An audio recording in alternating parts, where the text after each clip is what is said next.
Very good morning, dear students. So, in the last class, we were on chapter 4 of your economics, that is food safety, and we have studied about the National Food Security Act 2013. Today, we are starting our topic with current status of public distribution system. As in the last class, we have studied about buffer stock and public distribution system.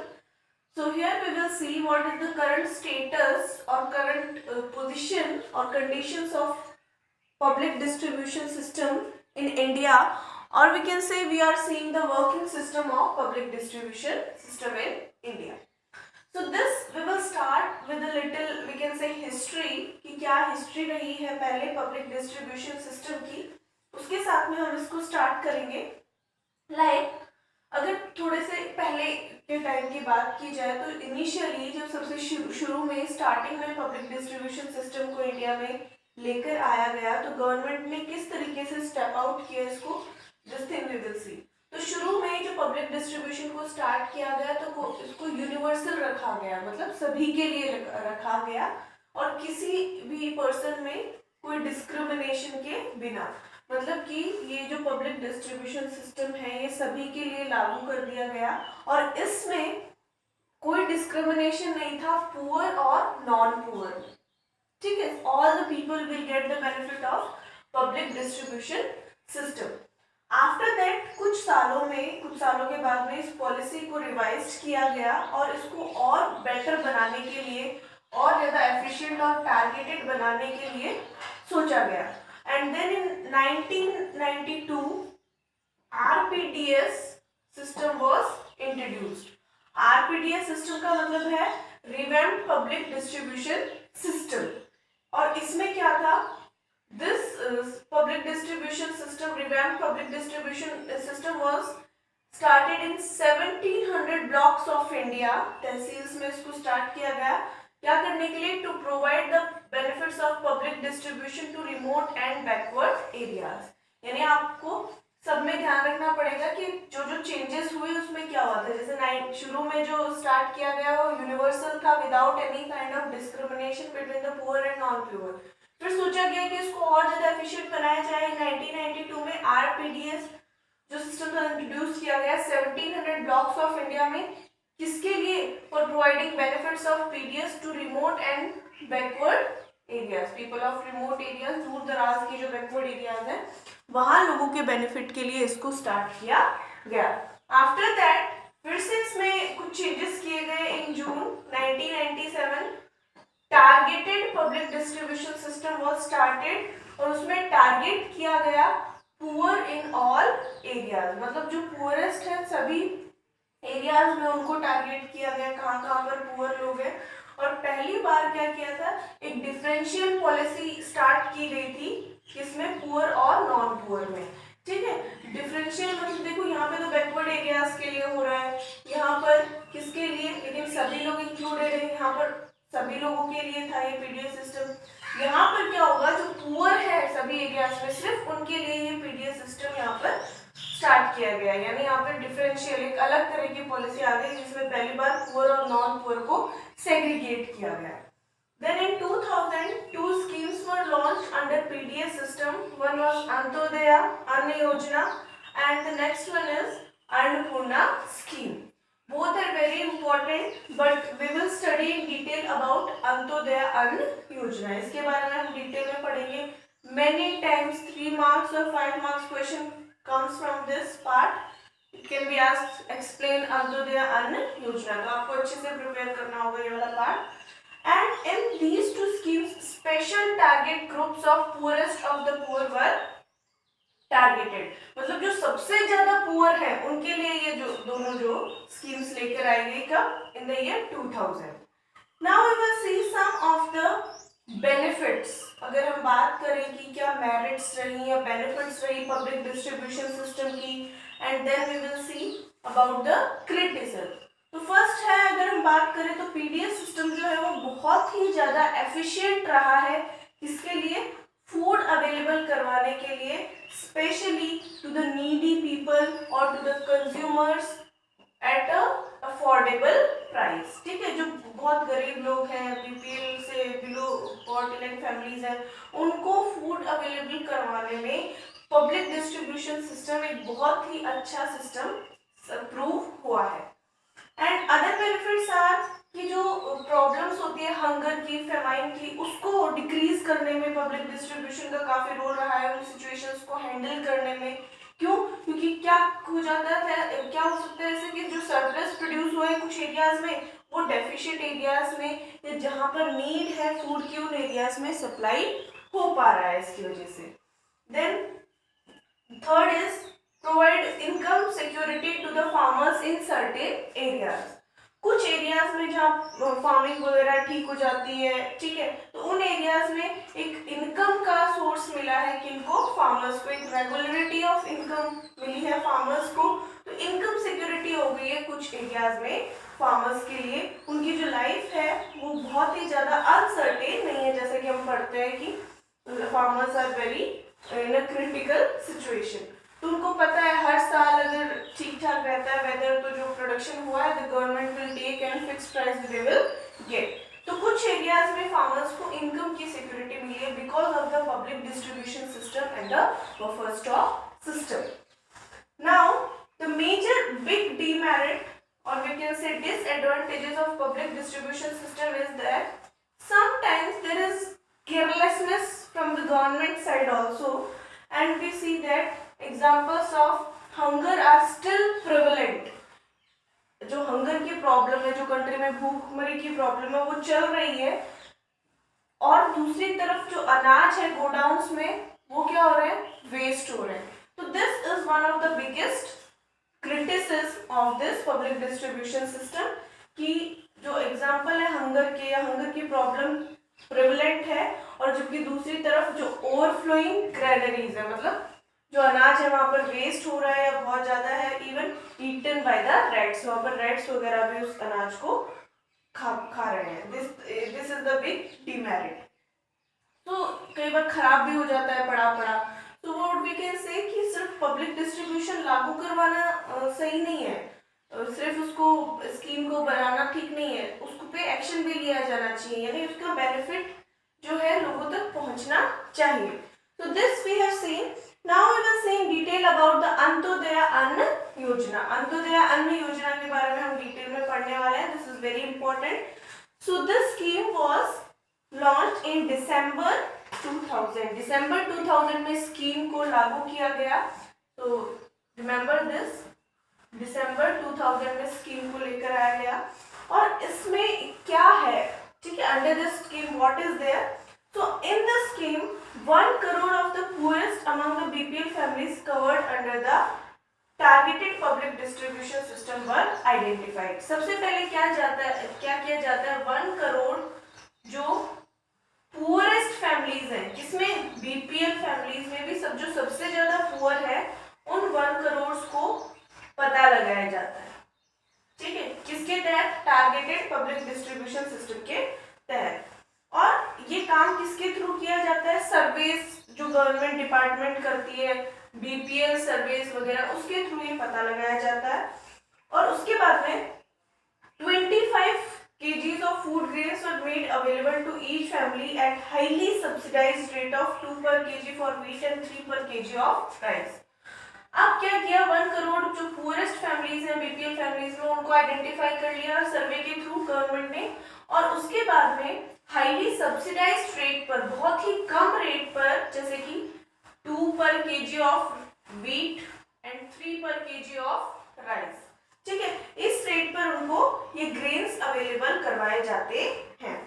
और अप्रैल, ये scheme start हुई थी कब, दिसंबर 2000 में, और अप्रैल 2002 में इसको क्या कर दिया गया, जो क्वांटिटी है 25 से 35 kg पर मंथ कर दिया गया। आफ्टर दिस, इसके बाद में 2 बार और इसमें फर्दर एक्सपेंशन किया गया स्कीम में कि 50,000 मोर बीपीएल फैमिलीज को इंक्लूड कर लिया गया जून 2003 में और अगस्त 2004 में। So this scheme is working over now for 2 crore families।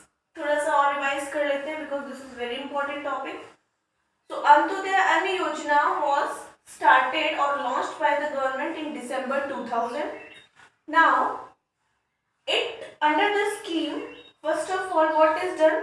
1 crore families were poorest families among the BPL families, जो सबसे ज्यादा पुअर है BPL families में, उनको पता किया गया through the survey done by the government, and then these families were provided wheat and rice at highly subsidized rate. Quantity कितना है? 25 kg पर मंथ. तो वीट के लिए 2 पर kg रुपीस चार्ज किए जा रहे हैं और राइस के लिए 3 पर kg. लेकिन 2002 में क्या कर दिया गया? अप्रैल में इसकी जो क्वांटिटी है 25 kg को बढ़ाकर 35 kg कर दिया गया. एंड फिर और जो 1 करोड़ फैमिलीज थी उनको भी 50 लाख जून 2003 में और अगस्त 2004 में इंक्रीज कर दिया गया. तो प्रेजेंटली हम बोल सकते हैं कि स्कीम जो है पब्लिक डिस्ट्रीब्यूशन के तहत अंत्योदय अन्न योजना 2 करोड़ पुअरेस्ट फैमिलीज के लिए वर्क कर रही है. तो this we have seen. Now we will see about subsidy. What is subsidy? तो जो सब्सिडी जो है वो क्या है? एक लोअर रेट पे या फिर सब्सिडाइज्ड रेट पर लोगों को प्रोवाइड करवाना, चाहे वो ग्रेन्स के टर्म्स में हो या फिर किसी और फैसिलिटी के टर्म्स में हो. ठीक है, तो अलग अलग फील्ड्स में सब्सिडीज प्रोवाइड की जाती है, अलग अलग कॉन्टेक्स्ट में. ठीक है, तो like here if we are talking about, obviously अगर अभी अभी हमने बात की तो हमने फूड ग्रेन्स की बात की. सब्सिडाइज्ड का मतलब जो मार्केट रेट से कम रेट पे लोगों को प्रोवाइड कराना. अब subsidy is a payment. I am writing here subsidy क्या है? एक पेमेंट है. ओके, पेमेंट जो कि गवर्नमेंट कर रही है. That government makes to a producer to supplement the market price of a commodity. अब इस चीज को आपको समझना पड़ेगा. समझ लो कि मैं आपको एग्जांपल देती हूँ. सोलर पैनल वाला जो सिस्टम है इलेक्ट्रिसिटी का, काफी कॉस्टली होता है, इसीलिए कम प्लेसेस पे कम एरियाज में भी वर्क कर रहा है. तो इसमें क्या किया है? अगर गवर्नमेंट सब्सिडी प्रोवाइड करेगी, सपोज इसका पूरा जो सेटअप है 30,000 रुपीज का है. ठीक है, तो गवर्नमेंट क्या करेगी? सपोज कर लो आप अपनी तरफ से 25,000 पे कीजिए. ठीक है, और 5,000 क्या करेगी? गवर्नमेंट आपके साथ में मिला देगी, पे कर देगी. तो इज इक्वल टू कितना हो जाएगा? ये 30,000. यानी कि ये जो 5,000 है ये आपको क्या मिली है? सब्सिडी है. गवर्नमेंट पेमेंट कर रही है किसको? जो सेलर है उसको. क्या करने के लिए? सप्लीमेंट करने के लिए, कंपेंसेट करने के लिए. क्या? Market price of the commodity. Market price कितनी है? 30,000. ठीक है, आपको कितना देना पड़ा है? 25,000. 5,000 जो ये है ये सब्सिडी प्रोवाइड की गई है गवर्नमेंट को. क्या करने के लिए? सप्लीमेंट करने के लिए market price of the commodity. Hope you have understood. Next thing, तो गवर्नमेंट क्या होता है? जो सब्सिडीज होती है वो कंज्यूमर प्राइसेस उनसे लो रखी जाती है. जैसे कि subsidies can keep consumer prices low while maintaining a higher income of domestic producers. अब कंज्यूमर्स के लिए सब्सिडी में क्या हुआ? कंज्यूमर्स के लिए तो प्राइस लो रखा गया, लेकिन जो प्रोड्यूसर्स है, जो सेलर्स है, उनके लिए प्राइसेस क्या हो जाता है? बढ़ता जाता है. उनको थोड़ा सा फायदा मिल जाता है, because they are getting the complete cost of their product. Okay, उनको तो सेलिंग प्राइस के अकॉर्डिंग मिल रहा है 30,000. ठीक है, कंज्यूमर ने 25,000 दिए, गवर्नमेंट ने 5,000 दिए. Now we will see about the next thing कि किन एरियाज में जो है काफी ज्यादा प्रॉस्पेरस रहे हैं पब्लिक डिस्ट्रीब्यूशन सिस्टम की वजह से. अगर देखा जाए तो पंजाब, हरियाणा, वेस्टर्न यूपी, आंध्र प्रदेश. ठीक है, तो कुछ एरियाज में क्या हुआ है कि जो प्रॉस्पेरस हुआ है, जो बेनिफिट्स मिले हैं पब्लिक डिस्ट्रीब्यूशन सिस्टम को, कुछ एरियाज में ज्यादा मिले हैं और कुछ एरियाज में कम। ठीक है, तो इन एरियाज में कुछ एरियाज में ज़्यादा मिले और कुछ एरियाज में जैसे वेस्ट बंगाल है यहाँ पर बहुत ही कम प्रोस्पेरस रहे हैं, काफ़ी कम लोगों को दिक्कतें आई है।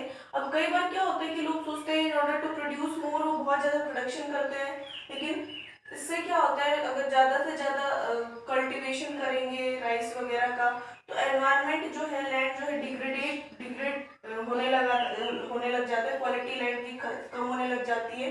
उसके अलावा जो वाटर है वो भी जो लेवल है नीचे जाने लगता है। Now next thing is also there that is minimum support price. ठीक है, ये भी पूछ लिया जाता है कई बार।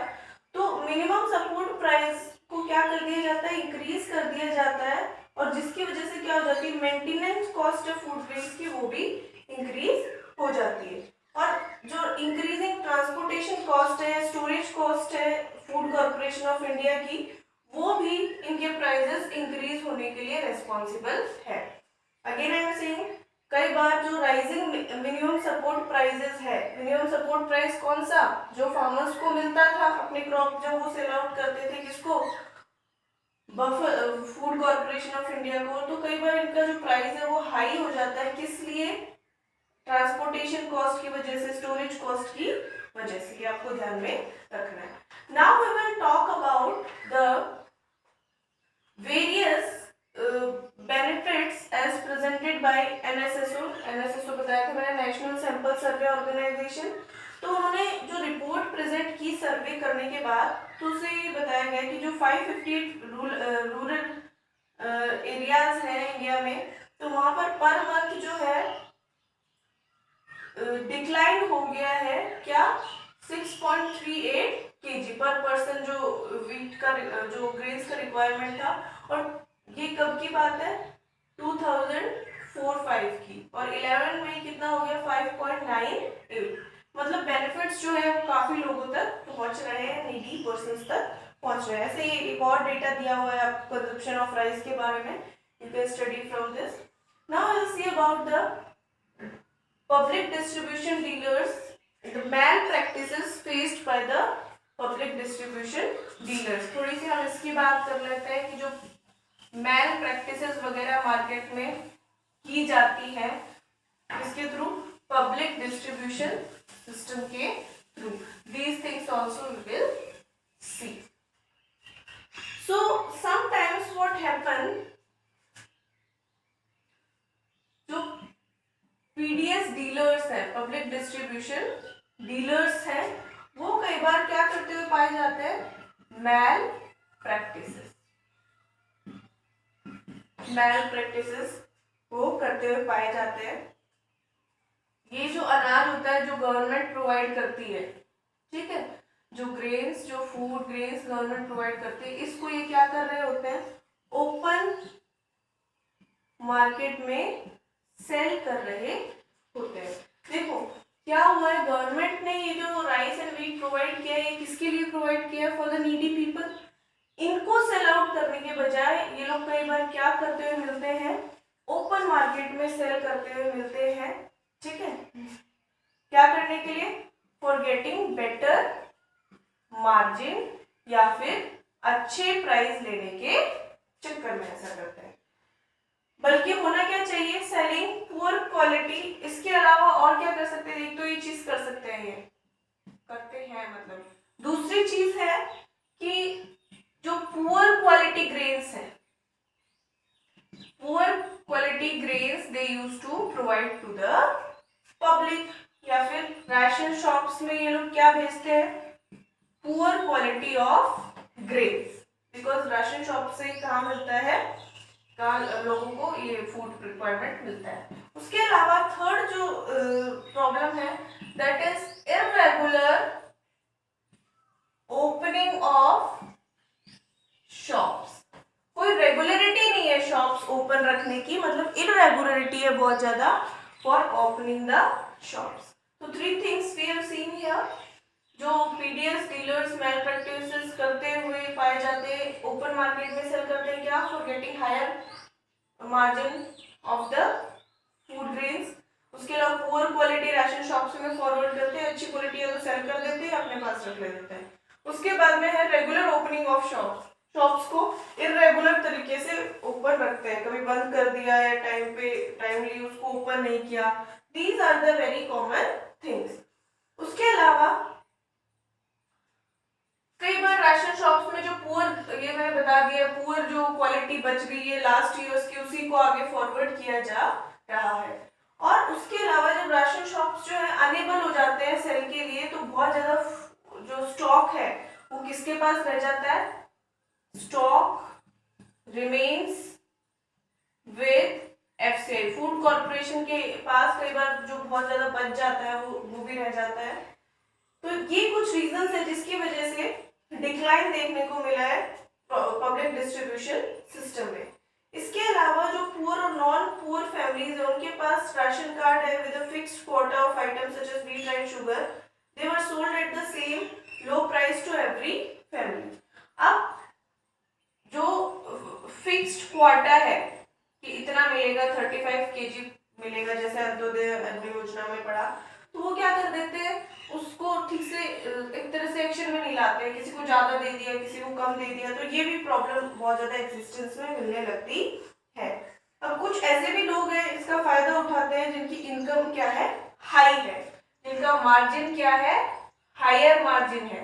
ये देखो गवर्नमेंट के पास अलग अलग ग्रुप्स के लिए अलग अलग स्कीम है। एक तो पुअरेस्ट ऑफ पुअर, एक है बीपीएल फैमिलीज, बीपीएल फैमिलीज के लिए अलग स्कीम है, और जो बीपीएल फैमिलीज में सबसे ज्यादा पुअर है उनके लिए अलग स्कीम्स है। तो कई बार ये जो लोग हैं इनको जो जिस स्कीम की जरूरत है, ये इनके लिए जो स्कीम है उसका फायदा उठाते हैं, और ये जो लोग हैं इनका फायदा उठाते हैं। तो प्रॉपर्ली वर्किंग सिस्टम नहीं हो पाता है इसका पब्लिक डिस्ट्रीब्यूशन सिस्टम का। Other than this, the targeted public distribution of 3 differential prices, अब एक चीज और है, जो टारगेटेड पब्लिक डिस्ट्रीब्यूशन है उसमें अलग अलग ग्रुप्स के लिए अलग अलग प्राइजेस है। तो कई बार क्या होता है, जो पॉवर्टी लाइन से अबव ग्रुप है उसको बहुत कम डिस्काउंट मिलता है राशन शॉप्स में, और प्राइस जो है अबव पॉवर्टी लाइन जो है हमेशा हाई रहता है। As in open market there is little incentive. जो लोग, जैसे ये पॉवर्टी लाइन है तो कुछ लोग इसके जस्ट इधर है, कुछ लोग इसके इधर है, तो इधर वाले लोग क्या रहेंगे, बिलो पॉवर्टी लाइन, इधर वाले अबव पॉवर्टी लाइन। अब ये इस पोजीशन पे जो लोग हैं इनकी भी कंडीशन बहुत ज्यादा तो अच्छी नहीं है, लेकिन इनको वही प्राइजेस पे करने पड़ जाते हैं जो एक हाई स्टेटस वाले पर्सन को मार्केट में पे करने पड़ते हैं। तो इनके लिए कुछ खास स्टेप्स गवर्नमेंट ने नहीं लिए हैं। This is told to us. Then the third big role played by, we have seen about public distribution system, that public distribution plays big role in the food safety in the country. Then we have seen about buffer stock. Now the third big role played by the cooperatives in our country, this we will see now. cooperatives का भी बहुत बड़ा role है क्या करने में, food से related या फूड सेफ्टी में अपना कंट्रीब्यूशन देना। कैसे है, let's see. So now we are studying about role of cooperatives in food safety या फिर सिक्योरिटी। तो आपको इसमें ये देखना है कि कॉपरेटिव्स का अब क्या रोल है इसमें। सबसे पहले तो हम ये देखेंगे, कई बार इसमें डायरेक्ट क्वेश्चन आ जाता है भाई फूड सेफ सिक्योरिटी में कॉपरेटिव्स का रोल एक्सप्लेन करो 3 या 5 मार्क्स में, या फिर पूछ लिया जाता है बफर स्टॉक का या एफसीआई का या फिर पब्लिक डिस्ट्रीब्यूशन सिस्टम का रोल। तो इस तरह से क्वेश्चन आता है। तो सबसे पहले हम ये देख लेते हैं कि जो हमारा सदर्न पार्ट है कंट्री का, सदर्न पार्ट, उसके अलावा वेस्टर्न पार्ट है कंट्रीज का, वहां पर ये जो कोऑपरेटिव सिस्टम वाला कोऑपरेटिव्स वाला सिस्टम है बहुत ही अच्छे तरीके से रोल प्ले कर रहा है। अब ये कोऑपरेटिव्स करता क्या है, सबसे पहले तो ये क्या करता है कि कोऑपरेटिव सोसाइटीज जो होती है वो सेटअप करती है क्या, शॉप्स को सेटअप किया। शॉप्स को सेटअप करने के बाद में सेल किया जाता है आइटम बहुत ही ज्यादा लो प्राइस पर, किसके लिए, टू ऑल पीपल, या फिर टू ऑल पुअर पीपल। तो क्या किया गया है देखिए आप लोग, सबसे पहले तो रोल ऑफ कोऑपरेटिव्स हम पढ़ रहे हैं। जो वेस्टर्न पार्ट और सदर्न पार्ट जो हमारे कंट्री का है वहाँ पर बहुत ही ज़्यादा अच्छे सिस्टम के थ्रू वर्क कर रहा है। इसमें सबसे पहले क्या किया जाता है, जो कोऑपरेटिव सोसाइटीज हैं वो शॉप सेटअप करती हैं और फिर जो आइटम्स हैं वो बहुत ही लो प्राइसेस में पुअर पीपल को प्रोवाइड किए जाते हैं। नाउ अगर एग्जाम्पल की बात करें तो तमिलनाडु में जो फेयर प्राइस शॉप्स है वो 94% किसके थ्रू चल रही है, रन किसके थ्रू हो रही है, कोऑपरेटिव्स के थ्रू रन की जा रही है। यानी उनका जो मैनेजमेंट और control 94% of fair price shops या फिर राशन शॉप्स का जो पूरा काम है मैनेजमेंट सारा किसके थ्रू हो रहा है, कोऑपरेटिव्स के थ्रू हो रहा है तमिलनाडु में। इसके अलावा दिल्ली की अगर बात करें, दिल्ली में मदर डेयरी का आपने नाम सुना होगा। तो मदर डेयरी बहुत ही सब्सिडाइज्ड रेट पर क्या प्रोवाइड कर रहा है, मिल्क प्रोवाइड कर रहा है, वेजिटेबल्स प्रोवाइड कर रहा है और बहुत ही ज्यादा ग्रो किया जा रहा है। और इसका जो रेट है, प्राइस है, वो किसके थ्रू डिसाइड किया जाता है, गवर्नमेंट ऑफ दिल्ली के according. So another example of cooperative is Amul dairy in Gujarat. Amul इसका काफी अच्छा एग्जांपल है कोऑपरेटिव का, गुजरात में मिल्क और मिल्क प्रोडक्ट्स में डील कर रहा है। सो इन सब चीजों की वजह से क्या आया, व्हाइट रेवोल्यूशन आया, that was increasing the production of milk and milk products. तो इसके अलावा हम और भी बहुत जगह देखते हैं कि कोऑपरेटिव्स अलग अलग कंट्री के पार्ट में बहुत ही अच्छे तरीके से फूड सिक्योरिटी सिस्टम को राइट्स दे रही है, अच्छे से हैंडल कर रही है डिफरेंट सेक्शंस ऑफ सोसाइटी। अगर हम बात करें महाराष्ट्र में, हमने तमिलनाडु का एग्जांपल लिया, दिल्ली का, गुजरात का, अब हम बात कर लेते हैं महाराष्ट्र की। महाराष्ट्र में क्या है, एकेडमी ऑफ डेवलपमेंट साइंस, ये एक इंस्टीट्यूशन है वहां पर। और ये क्या हैंडल करता है, एनजीओज के नेटवर्क को हैंडल करता है। एनजीओज वो होते हैं नॉन गवर्नमेंट ऑर्गेनाइजेशंस, जो समाज के लिए के वेलफेयर के लिए चलाए जाते हैं संस्था और जिनका प्रॉफिट मोटिव नहीं होता है, उन इंस्टीट्यूशंस को एनजीओज बोलते हैं। तो ये जो एडीएस है, एकेडमी ऑफ डेवलपमेंट साइंस, ये एनजीओज के नेटवर्क को हैंडल करता है और उनको ग्रेन बैंक सेटअप करने के लिए अलग अलग एरियाज में हेल्प करता है। यानी एडीएस उन एनजीओज को हेल्प करता है जो अलग अलग एरियाज में गोडाउन वगैरह में ग्रेन बैंक्स रखते हैं, मतलब अनाज अपने पास स्टोर करके रखते हैं। अब एडीएस इसके अलावा क्या करता है, ट्रेनिंग देता है किसको, एनजीओज में जो लोग काम करते हैं उनको, regarding the food security. Food security से रिलेटेड ट्रेनिंग दी जाती है लोगों को एनजीओज में। उसके अलावा जो ग्रेन बैंक्स हैं वो अलग अलग जो महाराष्ट्र के एरियाज है वहां पर सेटअप हो रहे हैं बहुत स्पीड के साथ में। और एनजीओ इसलिए सेटअप किए जा रहे हैं फूड बैंक से रिलेटेड, ताकि जो गवर्नमेंट पॉलिसी है फूड सिक्योरिटी उसको ज्यादा से ज्यादा तरीके से लागू किया जाए। इसके अलावा ADS grain bank program is a very successful and innovative food security intervention. तो एक बार और डिस्कस कर लेते हैं एडीएस को, इम्पोर्टेंट है। एडीएस क्या है, एक इंस्टीट्यूशन है जो कि हैंडल करता है किसको, बहुत सारे एनजीओज को, जो एनजीओज नॉन गवर्नमेंट ऑर्गेनाइजेशन के जो इंस्टीट्यूशन है जिनका काम होता है वेलफेयर ऑफ द सोसाइटी, उनको हैंडल करता है, उनको टाइम टू टाइम ट्रेनिंग देता है कैसे काम करना है। और इनका मेन पर्पस क्या है, बड़े बड़े ग्रेन बैंक्स बनाना, यानी ग्रेन स्टोर करना, ताकि जो गवर्नमेंट की पॉलिसी है पब्लिक डिस्ट्रीब्यूशन उसको ज्यादा से ज्यादा समाज तक पहुंचाया जा सके, ज्यादा से ज्यादा उसका बेनिफिट लोगों तक दिया जा सके। So students, with this the chapter is completed and our course of economics is also completed. Revise this topic what we have studied today and do the extra questions. Thank you.